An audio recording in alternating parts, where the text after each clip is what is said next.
Sa ating lahat, so nagtataka kayo kung bakit si Arjen at saka si Kalingap Eds ang ating panibagong topic. Bago po ako magsimula, marami pong salamat sa bagong nag-subscribe sa aking channel, sa mga nagbibigay ng likes, and especially sa mga nagko-comments. So nababasa ko po lahat ng inyong mga komento. Yes, tama po kayo.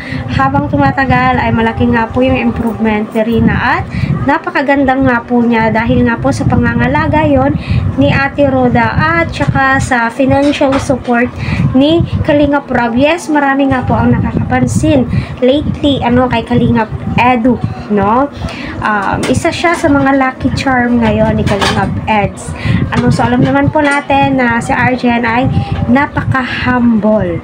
Kaya marami pong biyaya ang dumarating kay Arjen dahil hindi po siya nagbabago kung paano po siya nakilala ni Kalingap Eds until now.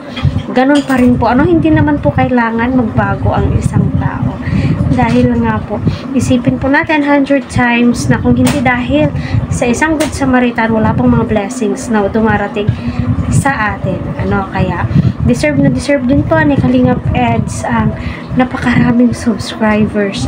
So, panoorin po natin, tangkilikin, lalong-lalo na po yung update po niya, naaliw po ako doon kay Hana at kay Arjen na first time po nilang nagkita at first time din pong pumunta ni Arjen doon at nakapag-dress pa nga po siya, So, masasabi mo po talaga kay Kalingap Edu yung mga behavior po niya until now ay ganun pa din po, diba?